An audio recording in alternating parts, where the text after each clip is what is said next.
और अब बात करेंगे गजवाए हिंद, फतवा और देवबंद। इतिहास में कुछ व्यक्ति अच्छे होते हैं तो कुछ बुरे। कुछ ऐसे भी शासक हुए जिन्होंने हजारों लाखों निर्दोषों को खून बहाया। औरंगजेब ऐसा ही लोगों में से एक था जिसका मकसद था पूरे भारत पर इस्लामी शासन गजवाए हिंद फैलाना था।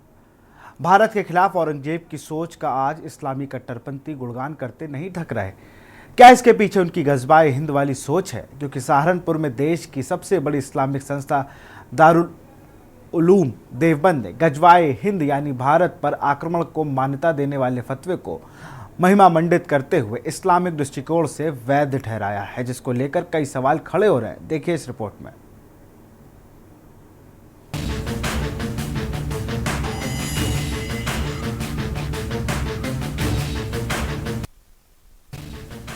उत्तर प्रदेश के सहारनपुर में देश की सबसे बड़ी इस्लामिक संस्था दारुल उलूम देवबंद एक बार फिर विवादों में है। जिस गजवाए हिंद की बात कट्टरपंथ अक्सर करता रहा है, उसी कट्टरपंथ विचारधारा को मान्यता देते हुए फतवा जारी कर सहारनपुर देवबंद की इस्लामिक संस्था दारुल उलूम देवबंद सवालों के घेरे में आ गया है। दरअसल इस्लाम में कट्टरपंथ विचारधारा को मानने वाले लोग मानते हैं कि दुनिया में जो भी गैर मुस्लिम क्षेत्र हैं, वो इस्लामिक कट्टरपंथ विचारधारा को नहीं मानते। कट्टरपंथियों का मानना है कि आक्रमण के जरिए काफिरों को जीतना ही गजवाए हिंद है। भारत पर आक्रमण को मान्यता देने वाले देवबंद के फतवे पर सवाल है तो इस्लामिक संस्था दारुल उलूम देवबंद भी कटघरे में है। सहारनपुर की इस्लामिक संस्था दारुल उलूम देवबंद ने अपनी वेबसाइट के माध्यम से ये फतवा जारी किया है, जिसमें गजवाए हिंद को महिमा मंडित करते हुए इस्लामिक दृष्टिकोण से वैध ठहराया है। जिस पर एक्शन लेते हुए राष्ट्रीय बाल संरक्षण आयोग ने इस फतवे को देश विरोधी बताते हुए सहारनपुर डीएम और एसएसपी से एफआईआर दर्ज कराने को कहा है। दरअसल किसी शख्स ने दारुल उलूम देवबंद से गजवाए हिंद को लेकर ऑनलाइन जानकारी मांगी थी। जवाब में दारुल उलूम देवबंद ने किताब सुन्नन अल नसाई का हवाला दिया। जवाब में कहा कि इसमें गजवाए हिंद को लेकर एक पूरा चैप्टर है। फतवे में कहा गया है कि इसमें पैगंबर मोहम्मद के करीबी रहे हजरत अबू हुरैरा के हवाले से एक हदीस सुनाई गई है। इसमें उन्होंने गजवाए हिंद पर कहा कि मैं इसमें लड़ूंगा और अपनी सभी धन संपदा को इसमें कुर्बान कर दूंगा। मर गया तो महान बलिदानी बनूंगा, जिंदा रहा तो गाजी कहलाऊंगा। दारुल उलूम के इस फतवे का संज्ञान लेते हुए राष्ट्रीय बाल संरक्षण आयोग ने इसे देश विरोधी बताया है।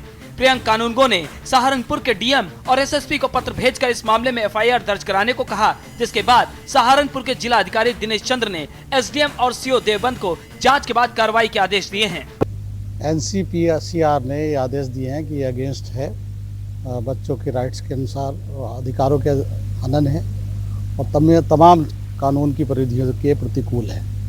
उसका राष्ट्रीय एनसीपीसी का एक आर्डर प्राप्त हुआ है, जिसमें एफआईआर दर्ज करने के निर्देश दिए गए हैं। आदरणीय वरिष्ठ पुलिस अधीक्षक महोदय को इस पत्र को भेजा गया है। साथ ही जिसके क्रम में सीओ और एसडीएम देवबंद उसकी तस्दीक करके और उस पर कार्रवाई कर रहे हैं और आज शाम तक इस पर प्रभावी कार्रवाई नियमानुसार हो जाएगी। ये कार्रवाई किस के विरुद्ध रिपोर्ट दर्ज कराएगी? नहीं, अभी इसमें निर्देशित किया गया है जो भी लोग इसमें इसकी परिधि में आएंगे, उत्तरदायी होंगे, उनके खिलाफ कार्रवाई की जाएगी। दारुल उलूम ने अपनी वेबसाइट पर इसे वैधता दी है और मुख्तार कंपनी ने इस बुक को पब्लिश किया है। देखिए, जिसने इसको पब्लिश किया है या जिसने इसको वैधता दी है, जो आयोग के निर्देश हैं, उन आयोग के निर्देशों के क्रम में इस पर कार्रवाई करने के लिए वरिष्ठ पुलिस अधीक्षक और मेरे द्वारा एसडीएम देवबंद और सीओ देवबंद को निर्देशित किया गया है।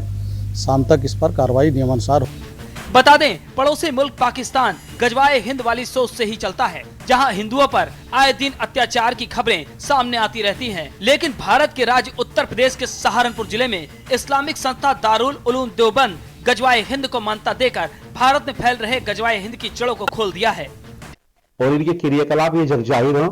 दारुल उलूम की ये सोच है कि पूरे हिंदुस्तान को नहीं बल्कि पूरी दुनिया का इस्लामीकरण ये किया जाना चाहिए।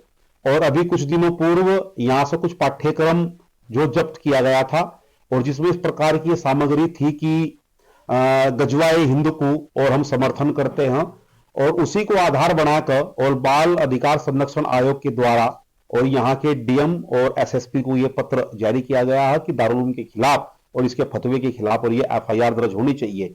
दारुल उलूम की मानसिकता किस प्रकार की है वो हम सब लोग जानते हैं। दारुल उलूम के संपर्क संबंध ये आतंकवादियों से मिले हैं और हमारी पहले भी मांग रही है कि दारुल उलूम के खिलाफ कड़ी कार्रवाई होनी चाहिए, दारुल उलूम पर ताला लगना चाहिए और आज पुनः इस मांग को दोहराते हैं, क्योंकि इससे ज्यादा और सबूत कुछ नहीं चाहिए और दारुल उलूम पर ताला लगाकर और इसके मुल्ला मौलवियों को तुरंत गिरफ्तार। सवाल है, आखिर भारत जैसे मुल्क जहां सब धर्म एक समान है, वहां गजवाए हिंद की बात क्यों?